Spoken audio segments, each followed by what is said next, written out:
The question is, we have to integrate the function which is x into sine inverse x. So let's see how we are going to solve the given problem. तो चलिए शुरू करते हैं। तो सबसे पहले मैं question के डाटा को एक बार नोट कर लेता हूं। तो आप देख सकते हैं कि जिस फंक्शन को आपको इंटीग्रेट करना है वो फंक्शन आपके पास है x into sine inverse x into D x. ठीक है। तो देखिए इनवर्स फंक्शन पे वैसे तो हम लोग काम कर सकते हैं, लेकिन बेटर ये रहेगा कि आप इसे सिंपली ट्रिग्नोमेट्रिकल फंक्शन में कन्वर्ट कर लें, जिससे इसको इंटीग्रेट करना आपके लिए और थोड़ा आसान हो जाए।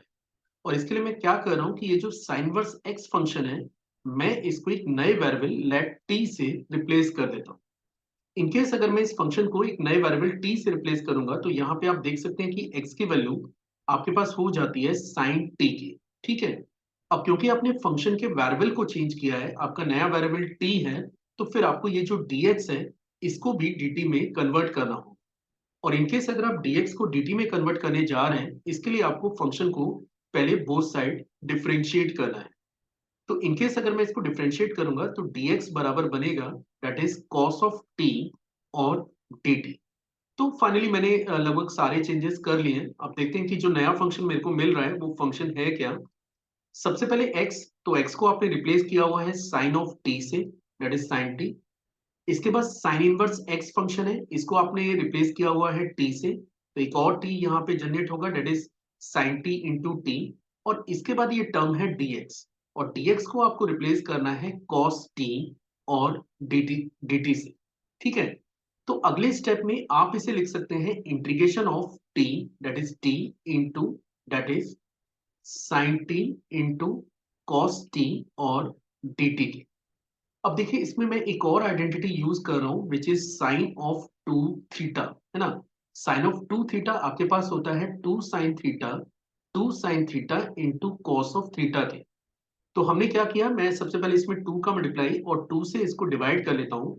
और इससे हमें बेनिफिट ये होने जा रहा है कि ये 1/2, ये तो कांस्टेंट डाटा है, आप इसे इंटीग्रल साइन से बाहर ही रखिए। अब यहाँ पे एक फंक्शन आपके पास t है और अगला function which is two sine t cos t, इसे आप लिख सकते हैं साइन ऑफ टू टी और dt। तो अब फाइनली आपके पास एक नया फंक्शन आ चुका है जिसमें एक फंक्शन आपका t है, दूसरा फंक्शन आपके पास साइन ऑफ टू टी है, और आपको इन दोनों फंक्शन के प्रोडक्ट को इंटीग्रेट करना है। तो सबसे पहले मैं आपको बता दूं कि इसमें हम लोग क्या कॉन्सेप्ट यूज करने जा रहे हैं। इनकेस अगर आपके पास दो फंक्शन प्रोडक्ट में मौजूद है, let the first function is your u and the second function is your v, और इनकेस अगर आप दोनों फंक्शन के प्रोडक्ट को इंटीग्रेट करने जा रहे हैं तो हमें यहाँ पे यूज करना होता है इंटीग्रेशन बाय पार्ट्स। ठीक है। और इसका रिजल्ट ये है कि सबसे पहले आप फर्स्ट फंक्शन को एज सच लिखिए, सेकंड फंक्शन को इंटीग्रेट करिए which is v dx minus first function का derivative that is dy dx of u into which is multiply integration of second function v dx, और दोनों के product का भी आपको इंटीग्रेशन करना होगा। तो यहाँ पे आप देख सकते हैं, देखिए हमें ये तो पता लग चुका है कि हम लोग इसको कैसे इंटीग्रेट करेंगे। अब एक दूसरा सवाल ये आता है कि इसमें किसको आप फर्स्ट फंक्शन लेट करने जा रहे हैं और किसको आप सेकंड फंक्शन लेट करने जा रहे हैं। और इस प्रॉब्लम का सॉल्यूशन के लिए हम लोग क्या करेंगे, हम लोग ये ऑर्डर को फॉलो करने जा रहे हैं, और ये ऑर्डर है I let. Now I represent for inverse function, L for logarithm, A for algebraic, T for trigonometric and E for exponential। Means जब भी आप किसी फंक्शन को ऐसे किसी फंक्शन को इंटीग्रेट कर रहे हैं जिसमें दो फंक्शन का प्रोडक्ट मौजूद है, तो आपको ये ऑर्डर कंसीडर करना है फर्स्ट और सेकंड फंक्शन को लेट करने के लिए। अब आप देख सकते हैं कि इसमें पहला फंक्शन t है जो कि सिंपली एल्जेब्रिक फंक्शन है, तो ये आपका एल्जेब्रिक फंक्शन है। सेकंड फंक्शन आपके पास है sine of two t which is the trigonometric function, तो ये आपका t यहाँ पे नजर आ रहा है। मतलब इसको आप फर्स्ट फंक्शन लेट करेंगे और इसको आप सेकंड फंक्शन लेट करेंगे, means this is first and this is second. चलिए अब इसको आगे इंटीग्रेट करें। मींस मैं इसे लिख सकता हूं 1/2 integration of t into sine of two t और dt।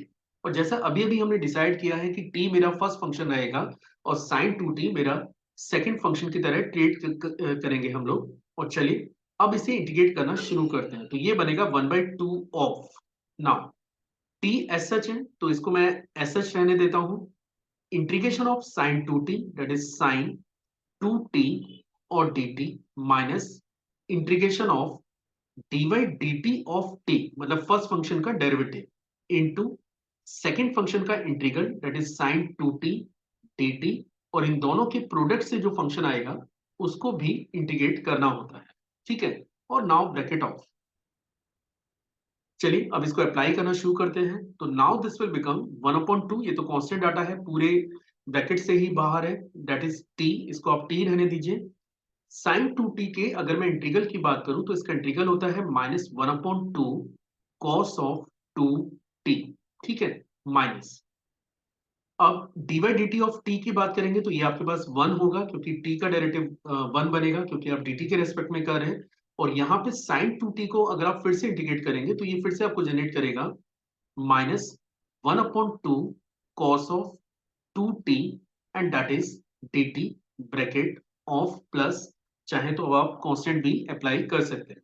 अब now this will become 1/2, now it is, अब आप इसे लिख सकते हैं -1/2 t cos of 2t minus t cos of 2t plus 1/2 integration cos 2t dt bracket of plus c, या फिर ये मेरे पास बनेगा 1/2 integration, not that is integration, 1/2 minus 1/2 t cos of 2t plus 1/2, और ये जो cos 2t आपको नजर आ रहा है इसका इंटीग्रेशन होगा sin ऑफ 2t/2, तो आप इसे लिख सकते हैं sin 2t/2 bracket of plus constant, ठीक है। अब ये बन जाता है -1/4 t cos of 2t, then after